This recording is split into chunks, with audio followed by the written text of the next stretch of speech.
Election commission of Pakistan نے سابق وزیر اعظم عمران خان کے خلاف توشہ خانہ ریفرنس کا فیصلہ سناتے ہوئے عمران خان کو نااہل کر دیا۔ رواں سال الیکشن کمیشن میں پی ڈی ایم کے ایم این ایز کی درخواست پر اسپیکر قومی اسمبلی راجہ پرویز اشرف نے الیکشن کمیشن کو عمران خان کی نااہلی کے لیے ریفرنس بھیجا تھا۔ ریفرنس میں کہا گیا تھا کہ عمران خان نے اپنے اثاثوں میں توشہ خانہ سے لیے گئے تحائف اور ان تحائف کی فروخت سے حاصل ہونے والی رقم کی تفصیل نہیں بتائی۔ ریفرنس کے مطابق عمران خان نے دوست ممالک سے توشہ خانہ میں حاصل ہونے والے بیش قیمت تحائف کو الیکشن کمیشن میں جمع کرائے گئے اپنے سالانہ گوشواروں میں 2 سال تک ظاہر نہیں کیا، اور یہ تحائف صرف سال 2020-21 کے گوشواروں میں اس وقت ظاہر کیے گئے جب توشہ خانہ سکینڈل اخبارات کی زینت بنا۔ 2 سال تک توشہ خانہ سے لیے گئے تحائف سے ملنے والی رقم کو گوشواروں میں ظاہر نہ کرنے پر الیکشن کمیشن نے عمران خان کو نااہل کر دیا۔ تاہم قانون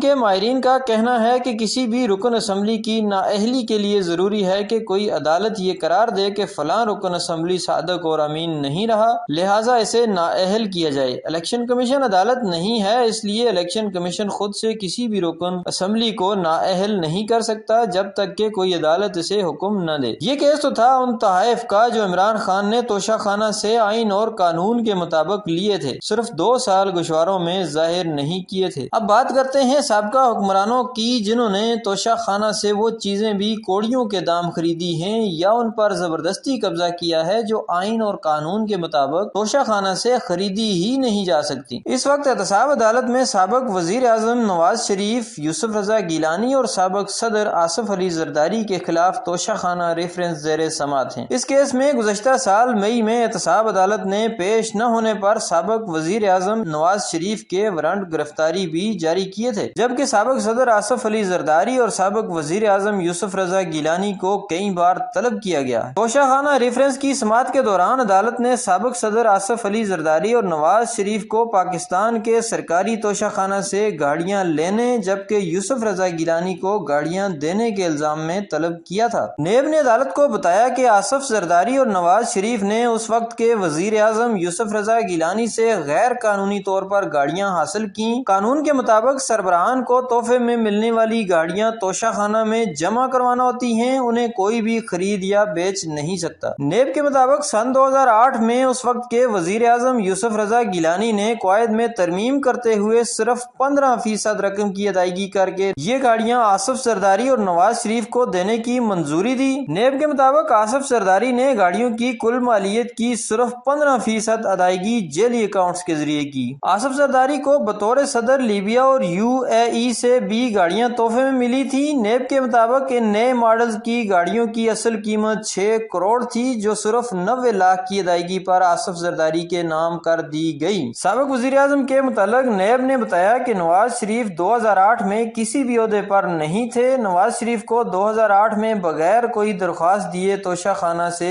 گاڑیاں دی گئی اور ان گاڑیوں کی ادائیگی عبدالغنی مجید نے جیلی اکاؤنٹ سے کی۔ عمران خان کا موقف تھا کہ تمام سیاسی پارٹیوں کے توشہ خانہ کیسز کا فیصلہ اکٹھا سنایا جائے جبکہ الیکشن کمیشن نے صرف عمران خان کے خلاف کیس کا فیصلہ سنا دیا۔ اس بارے میں آپ کی کیا رائے ہے؟ کمنٹ باکس میں اپنی قیمتی رائے کا اظہار ضرور کیجیے گا۔ ملتے ہیں نیکسٹ ویڈیو میں، تب تک کے لیے اللہ حافظ۔